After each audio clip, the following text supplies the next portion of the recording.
ఈరోజు శ్రీకాకుళం జిల్లాకు సంబంధించి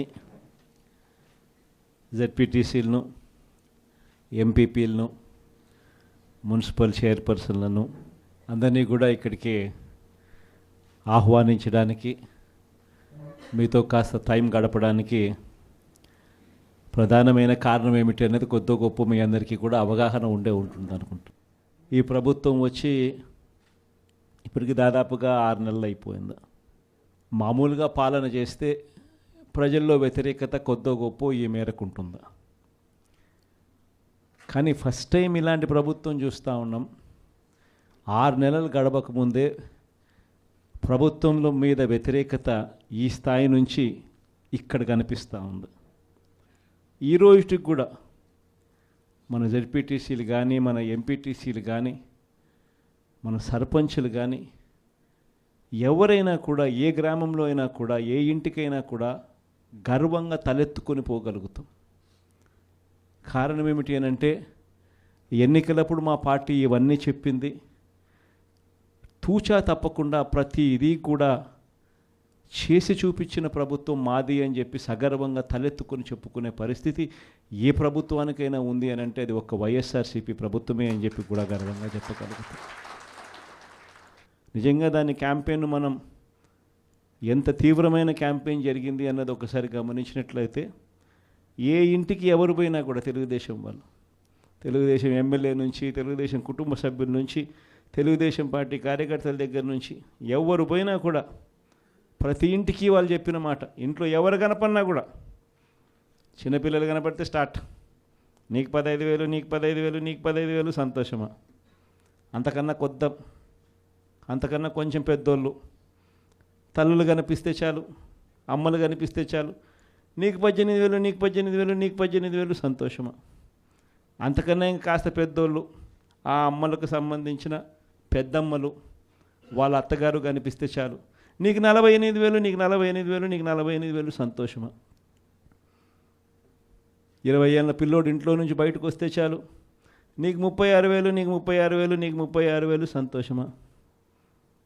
ఇంట్లో నుంచి రైతు కండువా వేసుకొని బయటకు వస్తే చాలు, నీకు 20,000, నీకు 20,000, నీకు 20,000, సంతోషమా అనే మాటలు ఈ రోజుకి కూడా నా దగ్గరికి, మన ఎమ్మెల్యేలు కూడా నా దగ్గరికి వచ్చి చెప్పారు, చాలామంది కూడా చెప్పినారు, అన్న ఈ రకంగా చెప్తా ఉన్నారన్న, మనమేమో కుటుంబం మొత్తానికి సహాయం మనం చేస్తూ ఉంటే వీళ్ళు ఇంట్లో ఉన్న ప్రతి ఒక్కరికి కూడా మేము చేస్తాము అని చెప్పి చెప్పడం మొదలు పెడతా ఉన్నారు. ఈ అబద్ధాలకు మనం తట్టుకోలేమున్నా, మనం కూడా ఏదో ఒకటి చేయకపోతే, ఏదో ఒకటి చెప్పకపోతే ఇబ్బంది పడతామన్నా అని చెప్పి కూడా చాలామంది ఎమ్మెల్యేలు నా దగ్గర కూడా వచ్చి చెప్పారు. కానీ చెప్పినప్పటికి కూడా నేను చేయలేకపోయా. ఎందుకు చేయలేకపోయినాను అని అంటే, ఈ రోజుకి కూడా అంటారు చాలామంది ఎమ్మెల్యేలు నా దగ్గరికి వచ్చినప్పుడు కూడా, అన్న నీతో ఒక సమస్య ఉందన్న అంటారు. ఏంది ఆ సమస్య అని చెప్పి నేను అడిగితే, అన్న నీతో ప్రాబ్లం, నీలో అతి మంచితనము, అతి నిజాయితీతనం, ఈ రెండు నీతో ఉన్న సమస్యలు అన్నా అని చెప్పి కూడా అంటారు. వాస్తవమే, అతి నిజాయితీతనము, అతి మంచితనము, ఈ రెండు బహుశా నాకున్న ప్రాబ్లమ్సే కావచ్చేమో. కానీ మళ్ళీ రేపొద్దున మనం అధికారంలోకి వచ్చేసరికి మాత్రం మళ్ళీ అవే కారణాల వల్లే మళ్ళీ మనం రేపొద్దున అధికారంలోకి వస్తామన్న మాట కూడా అంతే వాస్తవం. ప్రైవేట్ స్కూళ్ళు గవర్నమెంట్ స్కూళ్ళల్లో పోటీ పడగలుగుతాయా, ఇది సాధ్యమేనా అని చెప్పి అనుకునే పరిస్థితి నుంచి ప్రతి 6వ తరగతి నుంచి ప్రతి క్లాస్ రూమ్లోనూ డిజిటల్ క్లాస్ రూములు తయారు చేసి ఇవన్నీ తీసుకొచ్చి మన హయాంలో గర్వంగా కూడా తలెత్తుకొని చెప్పగలుగుతాం. ప్రైవేట్ స్కూళ్ళు గవర్నమెంట్ స్కూళ్ళతో పోటీ పడే పరిస్థితి వచ్చింది అని అంటే అది ఒక్క వైఎస్ఆర్సీపీ హయాంలో మాత్రమే. వసతి దీవెన గాలికి ఎగిరిపోయింది. పిల్లలను ఈరోజు చదువుకునే దానికోసం ఇంజనీరింగ్ కాలేజీలో యాజమాన్యాలు, మీరు ఫీజులు కట్టకపోతే మీరు చదువుకునే దానికి మేము ఒప్పుకోము, ఫీజులు తీసుకొని రండి అని చెప్పి పిల్లల్ని ఇంటికి పంపిస్తూ ఉన్న పరిస్థితులు ఈరోజు కనిపిస్తూ ఉన్నాయి. వైద్య రంగం పరిస్థితి కూడా అంతే దయనీయంగా ఉంది. ఆరోగ్యశ్రీ సేవలు మార్చి నుంచి ఇంతవరకు బిల్స్ లేవు. వ్యవసాయం పరిస్థితి అంతే. ఆర్బీకేలు స్థాపించి ఈ క్రాప్ పెట్టి ట్రాన్స్పరెంట్గా పారదర్శకంగా ఉచిత పంటల బీమా అమలు చేసి దళారీ వ్యవస్థ అనేది లేకోకుండా ఆర్బీకేల ద్వారానే పంటలు కొనుగోలు చేసి ప్రతి రైతుకు తోడుగా అండగా నిలబడే కార్యక్రమం మనం చేస్తే ఈరోజు ఏ రైతు ధాన్యం కొనుగోలులో ఏ రైతుకు కూడా కనీస మద్దతు ధర రాని పరిస్థితిలో ఈరోజు వ్యవసాయం చేస్తూ ఉన్న పరిస్థితులు ఈరోజు కనిపిస్తూ ఉన్నాయి. మళ్ళీ పథకాలు ఎలా ఉన్నాయో అని హలో అని ఫోన్ చేసి అడుగుతారంట. సరే పథకాలు ఉంటే కదా నువ్వు హలో అని చెప్తే అవతలోడు హలో అని చెప్పి మళ్ళీ చెప్పేదానికి. పథకాలు లేవు, ఫోన్ చేసి నువ్వు హలో చెప్తున్నావు.